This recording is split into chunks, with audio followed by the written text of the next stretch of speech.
ડીસામાં ગૌરક્ષક ઉપર થયેલા જીવલેણ હુમલા અને હિન્દુ યુવા સંગઠનના પ્રમુખને મળેલી જાનથી મારી નાખવાની ધમકીની વિરોધમાં હિન્દુ સંગઠનો રસ્તા પર ઉતરી આવ્યા છે। મોટી સંખ્યામાં કાર્યકરો બગીચા સર્કલ ખાતે એકત્રિત થઈ ન્યાયની માંગ સાથે સૂત્રોચ્ચાર કરી રેલી સ્વરૂપે ડીસા ડીવાયએસપી કચેરીએ પહોંચ્યા હતા।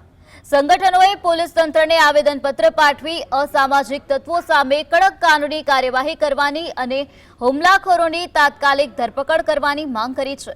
અગ્રણી હિનાબેન ઠક્કરે ચેતવણી આપી છે કે જો ટૂંક સમયમાં તંત્ર દ્વારા અસરકારક પગલાં નહીં લેવાય તો આગામી દિવસોમાં બંધના એલાન સહિતનું ઉગ્ર આંદોલન કરવામાં આવશે। સુરક્ષા પ્રેમીઓ, સનાતન ધર્મ પ્રેમીઓ અને હિન્દુઓ ભેગા થયા છે અને ખરેખર જે જીવદયાનું કાર્ય કરે છે અને એવા લોકો માટે ખંડણી ઉઘરાઈને મારવામાં આવવાની જે ધમકીઓ આવતી હોય અને તંત્રને આંખ ખોલવું જોઈએ અને એ ખોલી નહીં એટલે આપણે આજે આવેદનપત્ર આપીને તંત્ર સમક્ષ રજૂઆત કરી છે કે આવી ધમકીઓ છે, આ ઓડિયો ક્લિપ છે અને દરેક ગ્રુપમાં ફરી રહી છે, તો આપ એની સાચી તપાસ કરો અને જેને પણ આવી ચીમકી ઉચ્ચારી છે અને આવી ધમકી આપી છે એને અમારી સામે ધમકી છે આપણા મીડિયાના માધ્યમથી કે આવી ધમકી આપવાવાળા તો આમ